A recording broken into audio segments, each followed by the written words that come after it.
आप ज्योतिराज सिंधिया जी।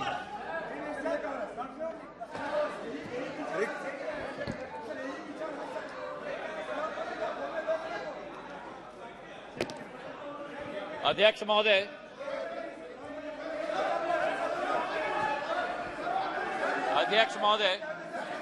ज्योतिराज सिंधिया, आज मैं अपने एनडीए के गठबंधन को और प्रधानमंत्री जी को मैं धन्यवाद अर्पित करना चाहता हूं कि इस अविश्वास प्रस्ताव पर बोलने का मुझे मौका दिया। लेकिन जो ये दृश्य अध्यक्ष महोदय इस प्रजातंत्र के मंदिर में आज हम देख रहे हैं,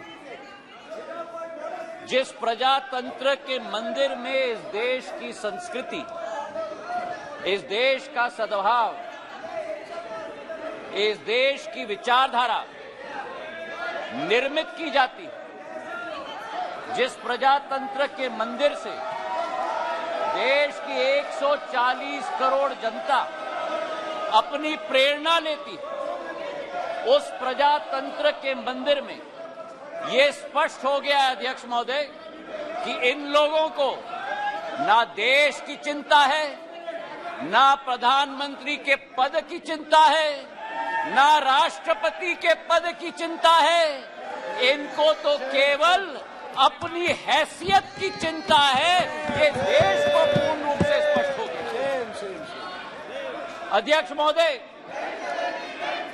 मुझे 20 साल हो गए हैं इस संसद में, मेरा अपना सौभाग्य मैं मानता हूं, लेकिन ऐसा दृश्य में मैंने 2 दशक में नहीं देखा है कि जिस तरीके से देश के सर्वोच्च पद के व्यक्ति 140 करोड़ जनता के हृदय में स्थापित इस देश के प्रधानमंत्री के प्रति जो शब्दों का उपयोग विपक्ष के द्वारा किया गया है, मैं मानता हूं कि सदन के सामने नहीं लेकिन देश की जनता के सामने इन्हें माफी मांगनी चाहिए।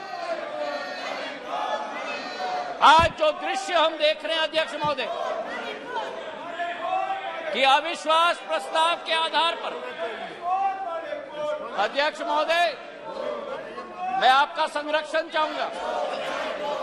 ये बोलने के लिए कभी तैयार हो जाते हैं लेकिन सुनने के लिए तैयार नहीं होते। न देश की जनता की ठोक कर 2 बार चुनाव में नतीजा हजम करने के लिए तैयार है, न सदन की बात सुनने के लिए तैयार है। आज जो स्थिति उत्पन्न हुई है अध्यक्ष महोदय, जो अविश्वास प्रस्ताव लाया गया है, सर आपका संरक्षण मैं चाहता हूं, इनको कंट्रोल किया जाए। देश की जनता ने तो अपना पूरा परिणाम इनके चेहरे पे दिखा दिया। जो जनता के सामने नहीं कर पा रहे वो आज सदन में बैठ के कोशिश कर रहे हैं करने के लिए। जो अविश्वास प्रस्ताव इनके द्वारा यहां लाया गया, यह अविश्वास प्रस्ताव मणिपुर की बात नहीं है। मिशन मणिपुर के आड़ में ये अपनी राजनीतिक रोटियां सेकने के लिए आज यहां उपस्थित हुए हैं। पिछले 2 दिन से मैं सुन रहा हूं अध्यक्ष महोदय, हम इनको भी बता दें कि अगर ये इनका वर्ताव रहा तो इनकी बात भी इस प्रजातंत्र के मंदिर में हम सुनने नहीं देंगे। पूर्ण रूप से स्पष्ट करना चाहते हैं अध्यक्ष महोदय, जो आज जो इस क्षेत्र में और इस सदन में प्रस्तुतिकरण हुई है, ये वो बादल है जो गरजना चाहते हैं लेकिन बरसते नहीं। ये वो बादल है जो चर्चा में रहना चाहते हैं लेकिन चर्चा सुनना नहीं चाहते। अध्यक्ष महोदय, आज अध्यक्ष महोदय ये अविश्वास प्रस्ताव जो लाया गया है, सारे आवश्यक विमर्श एक तरफ रखे गए हैं और इनकी हट एक तरफ है। हमारे देश के प्रधानमंत्री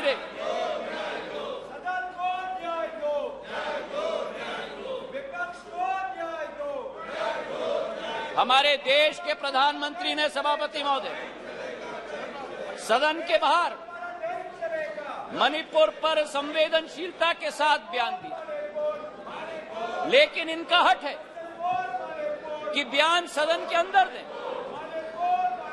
गृह मंत्री जी ने यहां बैठकर दिन प्रतिदिन स्पष्ट किया कि जिस दिन जिस घंटे पे आप चर्चा करना चाहते हैं हम तैयार है करने के लिए।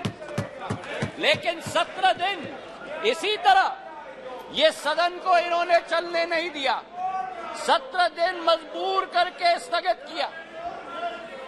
और आज अध्यक्ष सभापति महोदय, मैं स्पष्ट करना चाहता हूं कि जो ये लोग मौन व्रत की बात करते हैं, मैं इनसे पूछना चाहता हूं 1993 में जब मणिपुर की जातीय हिंसा में 750 लोगों की जान गई थी, तब तत्कालीन प्रधानमंत्री नरसिम्हा राव जी ने सदन के अंदर मौन व्रत क्यों धारण किया था? इसका जवाब ये दें। और केवल सन 1993 में नहीं, लेकिन 2011 में जब मणिपुर में 123 दिन ब्लॉकेड चला, जातीय हिंसा चली, तब उस समय में भी तत्कालीन प्रधानमंत्री मनमोहन सिंह जी ने सदन के अंदर मौन व्रत क्यों धारण किया था? इसका उत्तर भी ये लोग दें। तो सभापति महोदय, मैं आपसे पूछना चाहता हूं कि ये अगर दोगली राजनीति नहीं है, ये अगर पॉलिटिक्स ऑफ कन्वीनियंस नहीं है, तो क्या है? मैं पूछना चाहता हूं।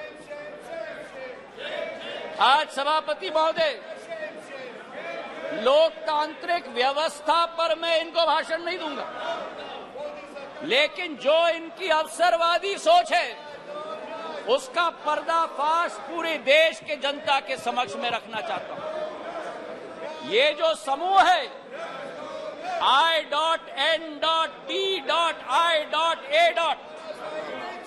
इस समूह में एक प्रोफेसर हैं जो मोरालिटी की बात करते हैं, सिद्धांतों की बात करते हैं, मूल्यों की बात करते हैं, लेकिन प्रतिनिधित्व वो एक ऐसे दल के करते हैं जिन्होंने भ्रष्टाचार की नई कीर्तिमान स्थापित की। इस I.N.D.I.A. समूह में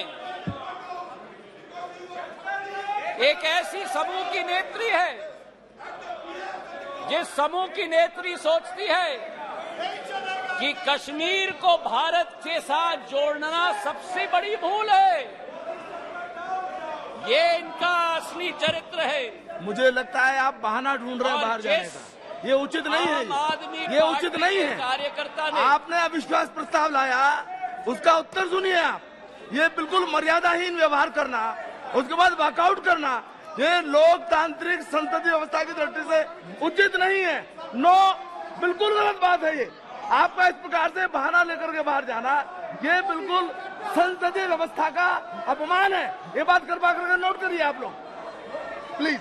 ऑनरेबल मिनिस्टर, प्लीज।